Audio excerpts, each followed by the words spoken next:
saudar você com a paz de Cristo nesta tarde de segunda-feira. É uma alegria mais uma vez chegar nesse canal e chegar hoje em mais uma celebração.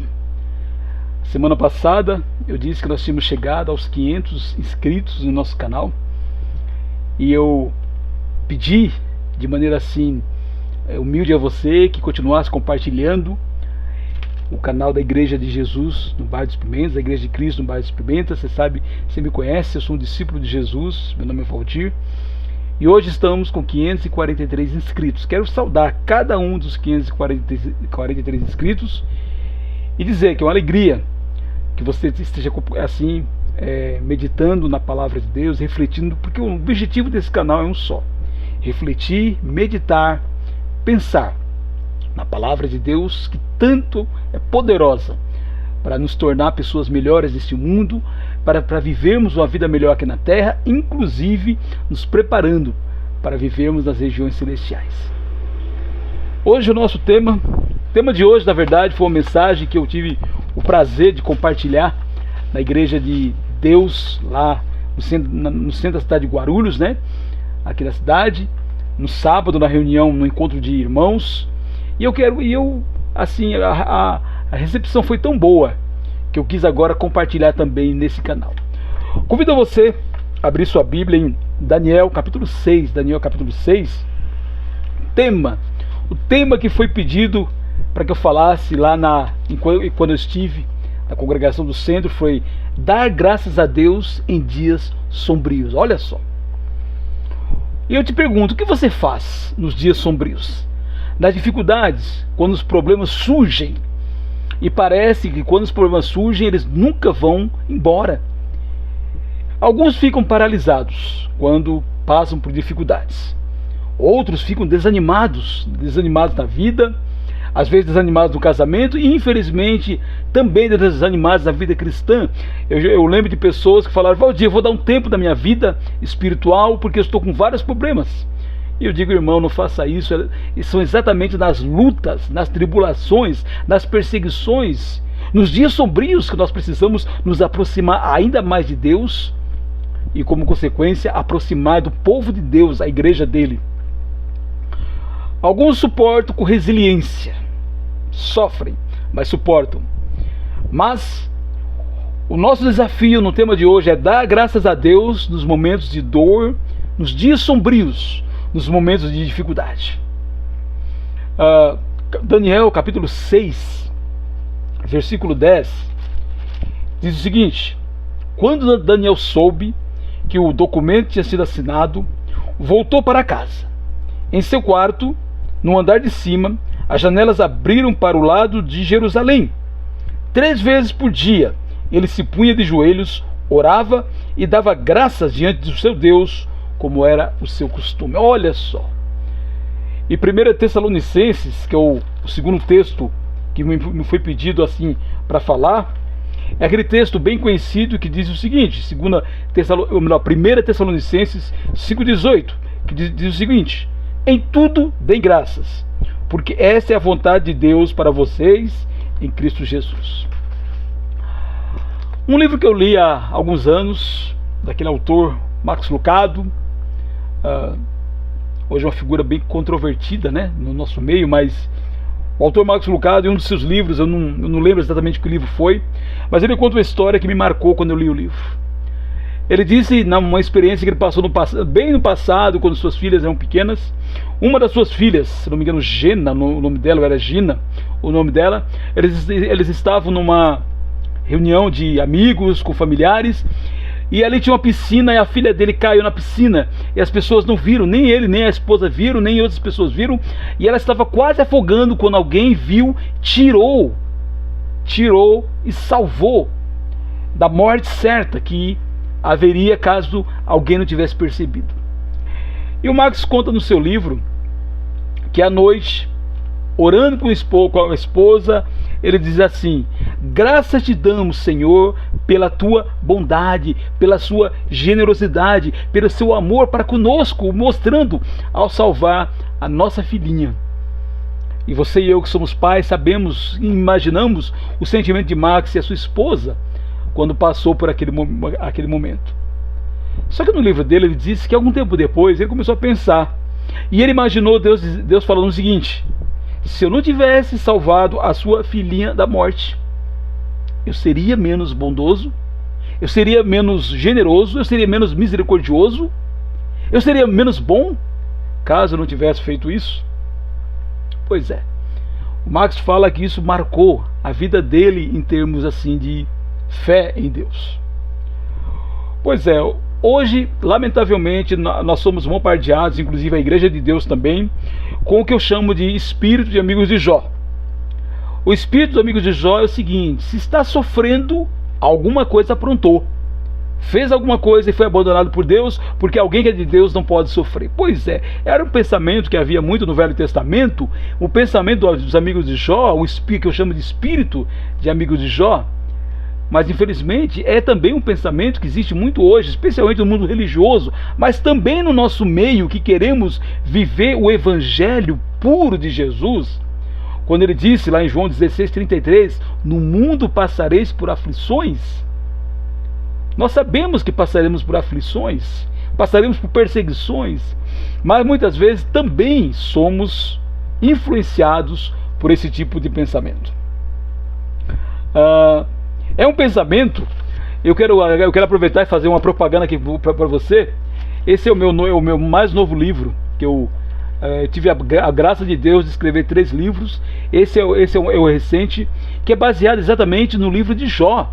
O nome é Sofrimento e Justiça, e você que me acompanha sabe que nós estamos assim oferecendo esse livro. Eu não ganho assim valores nesse livro. Na verdade, o que é arrecadado basicamente é para os gastos assim da editora, do editor do livro, né? Assim, que claro, existe um gasto. E nesse livro que eu estou assim lançando, na página 31, que inclusive esse livro fala sobre Jó.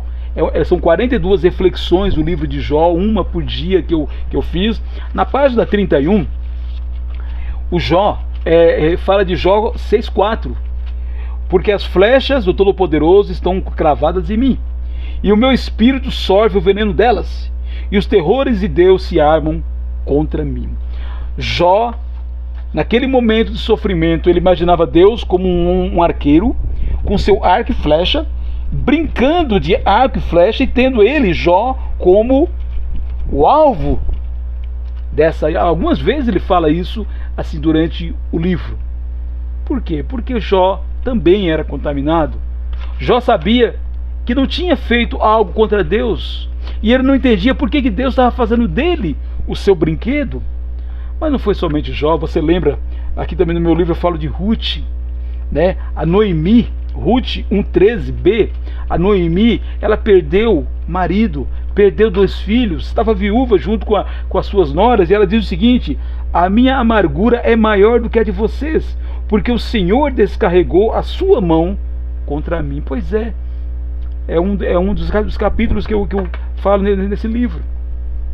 A Noemi falou: não me chame mais de Noemi, me chame de Noemi doçura, me chame de Mara, a amarga, porque como Jó, Noemi também achava que as flechas do Todo-Poderoso, ela também era uma das assim, vítimas do Todo-Poderoso, que brincava de arco e flecha, assim, de tiro-alvo. Infelizmente era uma ideia que havia muito assim no Velho Testamento.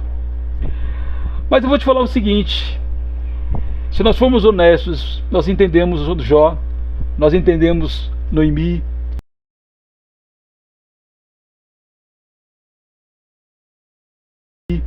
Eu lembro de momentos da minha vida. Em 2014 eu passei por uma crise grande na minha vida, e nas minhas orações eu disse para Deus: estou ressentido com todos, inclusive com o Senhor, porque eu não entendia algumas coisas que estavam acontecendo na minha vida naquele momento. E hoje nós somos influenciados, a Igreja de Deus é influenciada por esse tipo de coisa, por esse tipo de pensamento. Se você for olhar, a Igreja de Jesus hoje em dia parece muito as igrejas do mundo religioso. Porque quais são os testemunhos que nós vemos na Igreja de Deus? Eu dou graças a Deus porque Deus me livrou da morte. Deus me livrou daquela doença. Deus me livrou do desemprego. Eu sofri um acidente e aí parecia que tudo era para ter morrido e Deus me livrou da morte. Como Ele é bom! E aí vem a pergunta que o Max fez para ele próprio. Imaginou Deus fazendo para ele. E se Deus não livra do desemprego? E se Deus não livra das doenças?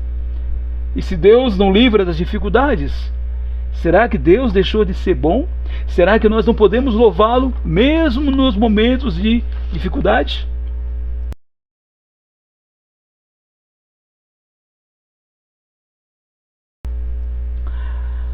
Os amigos de Jó, ou melhor, desculpa, os amigos de Daniel tinham um pensamento muito diferente. Lá em Daniel, capítulo 3, nós vemos que o sentimento dos amigos de Daniel, quando estavam na fogueira, no versículo 16, olha só qual é o pensamento deles. Sadraque, Mesaque e Abidnego responderam ao rei que queria que eles adorassem a imagem de ouro, caso contrário jogaria na fogueira. Eles disseram o seguinte: ó Nabucodonosor, quanto a isso não precisamos nem responder. Se o nosso Deus, a quem servimos, quiser livrar-nos, Ele nos livrará da fornalha de fogo ardente e das suas mãos, ó rei. E mesmo que Ele não nos livre, eles viram essa possibilidade. Fique sabendo, ó rei, que não prestaremos culto aos seus deuses, nem adoraremos a imagem de ouro que o Senhor se levantou. Olha só. Os amigos de Daniel, eles foram heróis da fé antes mesmo da ação de Deus, porque se Deus não tivesse salvo eles da fogueira, eles estariam também no rol de heróis da fé, porque fé em Deus é acreditar que Ele agirá da maneira dele, no momento dele, no momento assim em que Ele quiser. Pois é, eu lamento porque nós não ouvimos. Claro que podemos testemunhar dos livramentos de Deus, não estou falando isso, mas nós também deveríamos, no meio da igreja de Deus, ouvirmos testemunhos do tipo: graças a Deus pelo tempo que eu estive internado, porque naquele tempo eu tive tempo de parar e pensar um pouco sobre a minha vida, sobre o tipo de pai, de mãe que eu estou sendo, sobre o tipo de filho que eu estou sendo. Foi um momento de crescimento espiritual na minha vida. Graças a Deus pelo tempo que eu estive internado, eu dou graças a Ele, porque eu conheci pessoas, eu pude compartilhar o Evangelho para essas pessoas que eu não teria condições de compartilhar se não estivesse lá. Graças a Deus pelo tempo que eu estive desempregado, porque esse tempo foi o tempo que Deus me permitiu que eu assim estivesse na fila dos desempregados, e lá eu pude compartilhar a minha fé e pude compartilhar, mesmo desempregado, de que Deus estaria cuidando de mim. Pois é, são testemunhos como esse que nós precisamos desenvolver um tipo de fé que vamos dar graças a Deus, tanto pelos pães e peixes que Ele nos dá, e Ele é muito gracioso, o maná que Ele nos dá, que Ele é muito gracioso, mas também daremos graças a Deus no momento em que passarmos por situações que não conseguimos entender. O mundo evangélico é influenciado pelo espírito dos amigos de Jó. Infelizmente, na igreja de Cristo também temos sido assim um pouco influenciados. Vamos dar uma olhadinha no caso de Daniel. Daniel capítulo 6, eu não vou ler todo o texto, para o vídeo não ficar tão longo, mas você lembra que Daniel capítulo 6, Daniel já não é mais aquele jovem de 15 anos em Daniel 1, mas ele era um senhor de mais ou menos uns 80, 85 anos, e ele tinha sido promovido a um dos prefeitos lá da Babilônia.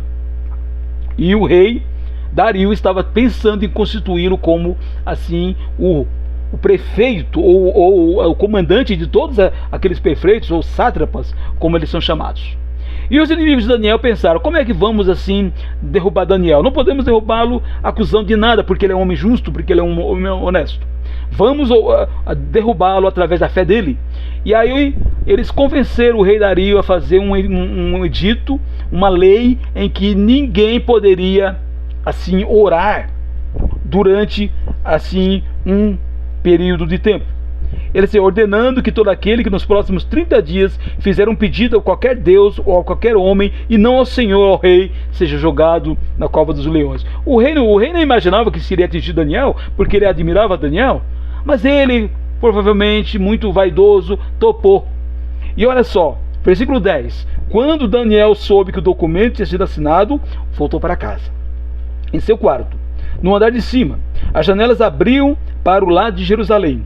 Olha só, 3 vezes por dia ele se punha de joelhos, orava e dava graças diante do seu Deus, como era de seu costume. Veja bem, você percebe, o Daniel não mudou pela possibilidade de ser atingido, como era de seu costume, ele continuou. E pensa bem, toda vez que estamos diante de uma ameaça, como é difícil dar graças a Deus.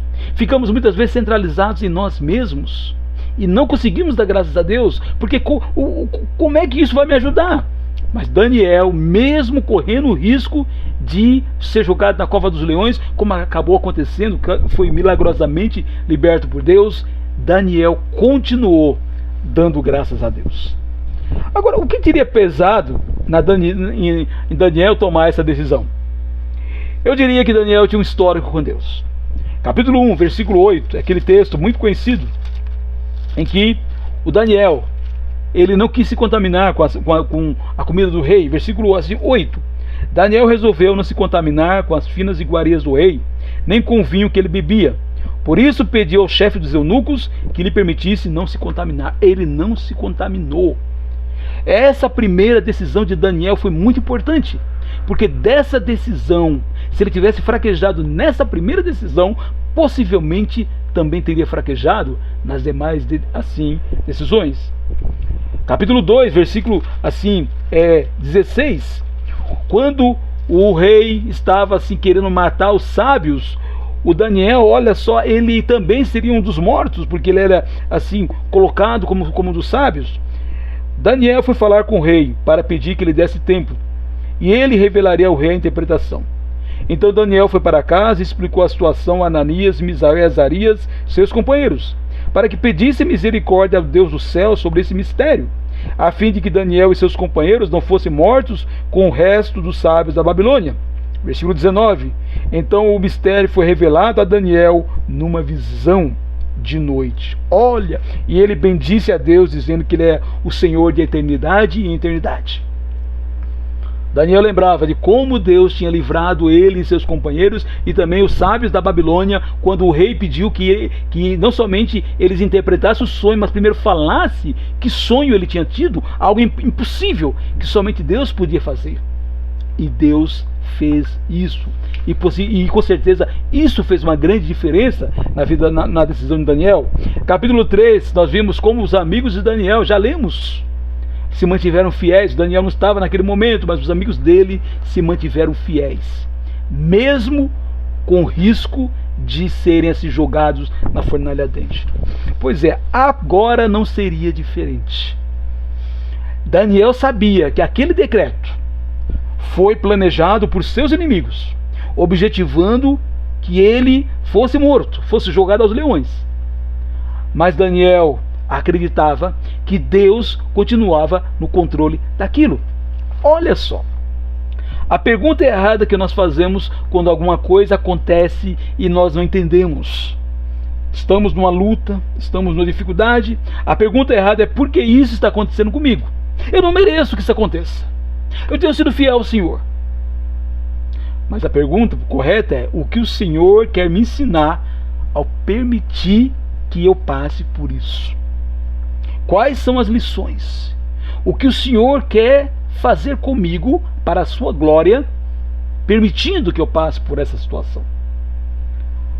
Talvez podemos dizer mais dependência de Deus, mais santidade, mais confiança, menos orgulho. Às vezes, quando passamos por certas situações, nos tornamos menos orgulhosos, mais humildes. E especialmente nos tornamos mais empáticos, mais sensíveis ao sofrimento dos outros. 2 Pedro, capítulo 1, versículo 4, diz que Deus tem um plano em nossa vida como discípulo de Jesus, que é nos tornar co-participantes da natureza divina. E Ele não fará isso sem que permita que nós passemos por situações que nos aproximem ainda mais dEle. A igreja primitiva entendeu isso também. Eu vou dar um outro exemplo. Lá em Atos capítulo 4, você lembra? Perseguiu a igreja, Pôncio Pilatos e Herodes, mas aí Herodes, de maneira especial, começou a perseguir a igreja, prendeu os apóstolos. Eles foram presos. Um anjo os libertou. E aí eles foram assim soltos. Na verdade, eles não foi um anjo que os libertou, as próprias autoridades assim os libertaram, porque eles tinham feito assim um milagre. E olha só a oração deles em Atos capítulo 4, versículo 23. Uma vez soltos, Pedro e João procuraram os irmãos, foram os dois que foram presos, e lhes contaram tudo que os principais sacerdotes e os anciãos lhes tinham falado. Ouvindo isso, unânimes, levantaram a voz e disseram: Tu, soberano Senhor, fizeste o céu, a terra e o mar e tudo que neles há. Disseste por meio do Espírito Santo, por boca de Davi, nosso pai, teu servo. Porque se enfureceram os gentios e os povos imaginaram coisas vãs, os reis da terra se levantaram e as autoridades se juntaram contra o Senhor e contra o seu ungido. Porque de fato, nessa cidade, Herodes e Pôncio Pilatos, com gentios e gente de Israel, se juntaram contra o teu santo servo Jesus, a quem ungiste, para fazerem tudo o que a tua mão e o teu propósito predeterminaram. Agora, Senhor, olha para as ameaças deles e concede aos teus servos que anunciem a tua palavra com toda a ousadia, enquanto estendes a tua mão para fazer curas, sinais e prodígios por meio do nome santo do teu servo Jesus. Olha só, eles não pediram a morte de Herodes. Eles não pediram que Deus livrasse daquela situação. Eles pediram a Deus que as ajudasse a se manterem fiéis, proclamando o Evangelho de Jesus, que era por esse motivo que eles assim estavam ali. Pois é, como precisamos entender que Deus reina. Que às vezes, nas dificuldades da vida, Deus está querendo nos ensinar. Às vezes, na dificuldade da vida, ele é naquele momento que Ele quer mais nos abençoar, e às vezes nós ficamos reclamando de Deus. Eu gosto muito de um texto que está lá no Evangelho de João. O João Batista, você lembra de João Batista? Ele estava assim pregando o Evangelho, batizando muita gente, e Jesus chegou e começou a batizar muito mais. E os discípulos de João foram falar com ele, por quê? Aquele homem está batizando mais que o Senhor, está mais famoso que o Senhor. E a resposta de João é um verdadeiro princípio de vida que eu uso para a minha vida. João 3, 27. João respondeu: ninguém pode receber coisa alguma se não lhe for dada do céu. Esse é um princípio de vida. Ninguém pode receber algo se não for dado do céu. Se Deus não permitiu que eu recebesse algo, às vezes somos levantados, exaltados, porque Deus quis. Mas precisamos aprender também a sermos humilhados. E se formos humilhados, é porque Deus, de alguma maneira, está querendo trabalhar em nós. Eu lembro de Davi, quando ele estava fugindo de Absalão, Simei começou a jogar pedras nele e a humilhá-lo, e alguém queria matar Simei. Davi disse: não faça isso. Deus está usando esse homem para assim me dar lições de vida. Como isso é importante se entendemos que Deus está no controle de tudo, especialmente no controle das nossas vidas. Agora eu gostaria de comentar 1 Tessalonicenses 5,18, porque esse texto também faz parte da aula e é importante. Ele diz: em tudo deem graças, porque essa é a vontade de Deus para vocês em Cristo Jesus.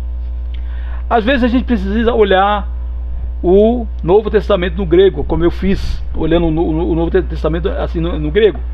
E no grego, você sabe que algumas traduções eles acrescentam palavras para dar sentido. Mas na verdade a tradução literal seria: em tudo dai graças. Esta, pois, vontade de Deus em Cristo Jesus para vós. Aí se você lê os versículos anteriores, olha só o que o texto diz, versículo 14. Também exortamos vocês, irmãos, a que admoestem os que vivem de forma desordenada, consolem os desanimados, amparem os fracos e sejam pacientes com todos. Tenham cuidado para que ninguém retribua aos outros mal por mal. Pelo contrário, procurem sempre o bem uns dos outros e o bem de todos. Estejam sempre alegres, orem sem cessar. Em tudo deem graças, porque, aí colocaria, pois vontade de Deus em Cristo Jesus. Qual é a ideia? Eu quero aplicar de duas maneiras. Uma delas, em tudo dá graças pela vontade de Deus. Em tudo dá graças porque a vontade de Deus é perfeita, como Romanos capítulo 2, capítulo 12, versículo 2 diz: para que experimentemos qual seja a boa, agradável e perfeita vontade de Deus. Dá graças pela vontade de Deus, por fazer a vontade de Deus, por conhecer a vontade de Deus. Mas podemos também, claro, utilizar esse texto com o acréscimo que foi dado, para dizer: em tudo dai graças, não por tudo. Não é para dar graça por causa do desemprego, não é para dar graça por causa da doença, por causa da dificuldade, não. Dar graças a Deus em meio às doenças, não por causa delas. Dar graças a Deus em meio ao desemprego, não por causa dele. Dar graças a Deus em meio ao luto, não por causa dele. E qual é a razão de dar graças a Deus em meio a tudo isso? A mesma razão que Daniel falou, que os apóstolos falaram, porque Deus é soberano sobre aquela situação e nada, absolutamente nada, sairá do controle das mãos dele. E o que ele permitir, ele sempre vai agir para que aquilo contribua para o nosso bem, conforme Romanos 8:28, todas as coisas cooperam para o bem daqueles que amam a Deus. Qual é a aplicação prática que eu falei com os irmãos no sábado lá em Guarulhos, lá no centro de Guarulhos? Como dar graças a Deus nos dias sombrios? Primeiro, acreditando na palavra dele.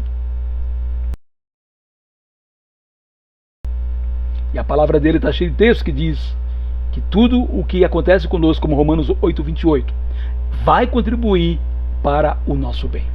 Segundo, lembrando do que Deus já fez na vida dos outros. Lembrando do que Deus já fez na vida dos heróis da fé, tanto no Velho como no Novo Testamento, de irmãos da fé nossos, do que Deus já fez na vida dessas pessoas nos momentos sombrios. Lembrando do que Deus já fez na nossa vida.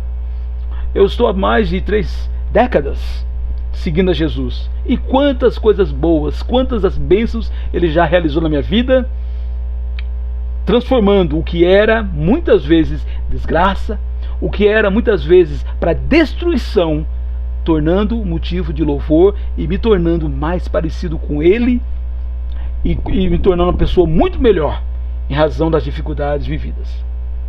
Tendo paciência para permitir que Deus trabalhe. Conforme o apóstolo Paulo diz lá em Filipenses 4:11, ele diz: eu aprendi a viver contente em toda e qualquer situação. Então, ou seja, mesmo quando às vezes a gente não consegue dar graças a Deus, vamos ter paciência conosco, porque Deus está trabalhando em nós. O Paulo aprendeu a viver contente, ele não nasceu assim, não aconteceu isso com ele logo após a estrada de Damasco, não aconteceu isso com ele logo após ser batizado. O Paulo de 4:11 é um Paulo já com muitos anos andando com Deus, sendo trabalhado por Deus. E por esse motivo nós podemos também aprender dessa maneira a ter paciência conosco, porque no momento certo Deus vai continuar trabalhando. A boa obra que Ele começou em nós vai se completar até o dia de Cristo Jesus, ou seja, até a vinda de Jesus ou até a nossa morte. Tenha paciência nos momentos de falta de fé, não se deixando levar pelos sentimentos. Sim, as dores vêm, e é para sentir, é para reconhecer. Estou triste, como Jó reconheceu, como o próprio Jesus reconheceu no Getsemane. É para reconhecer, contar para Deus, contar para um irmão de confiança que vai orar conosco. Mas não é para se deixar levar pelo sentimento, porque nós não vivemos. Eu aprendi que nós devemos viver pela razão. O povo de Deus, o Filho de Deus, não vive pela razão. O povo de Deus vive pela fé na palavra de Deus e na bondade de que Deus é soberano. Quero mais uma vez citar mais uma parte do livro que eu acabei de escrever, a página 12, quando eu apresento o livro de Jó. Tem uma frase que eu quero ler para vocês. Se Jó soubesse do fim, teria descansado no Senhor, pois como ele mesmo disse, seu Redentor vive e no final se levantará. Se Jó soubesse do que aconteceria lá em Jó 42, com certeza teria reclamado menos, teria dado mais graças, teria esperado mais assim no Senhor. Vamos atirar pedra em Jó? Não, mas vamos aprender com Jó de que tudo está debaixo do controle de Deus. E por esse motivo, como tudo terminou bem com Jó, o Tiago é que diz isso, como tudo terminou bem com Jó, tudo também terminará bem conosco. Conclusão: dar graças a Deus nos dias sombrios. É possível. Jesus fez isso em João 12, 27 a 28. Ele, quando os gregos vão falar com ele, ele diz: a minha alma está agora profundamente triste, porque eu sei que vai acontecer. O que direi? Livra-me dessa hora? Não, pois para isso que eu vim. Glorifica o teu nome. Pois é, nos momentos de angústia, vamos pedir a Deus não somente o livramento, podemos pedir, mas pedir a Deus: Senhor, não permita que eu envergonhe o teu nome quando passo por esse momento de dificuldade. Que o ímpio não veja em mim a mesma atitude que ele tem, mas que ele veja em mim a atitude de fé, de obediência, de confiança no meu Pai e no Deus Todo-Poderoso. É um aprendizado pela vida inteira. Aprendamos a testemunhar os feitos de Deus na nossa vida, não somente os grandes livramentos de Deus que Ele sempre nos dá, as bênçãos dele que são derramadas, mas aprendamos também a ver bênçãos nos momentos de dificuldade, nos dias sombrios, nos dias de dificuldade, que as pessoas possam olhar em nós e ver pessoas que acreditam que a sua vida está nas mãos de Deus e que nada acontecerá sem que Deus assim permita. Que Deus nos abençoe. Em breve esse texto estará no portal igrejadecristo.net, mas ainda não está, mas provavelmente daqui a mais ou menos uma semana. Que nesta noite de segunda-feira essa mensagem possa te edificar, te encher de alegria e de esperança, como me encheu no momento em que eu preparei, no momento em que passei para os irmãos da Igreja do Centro e agora que estou passando para você. Que Deus nos abençoe nessa segunda-feira.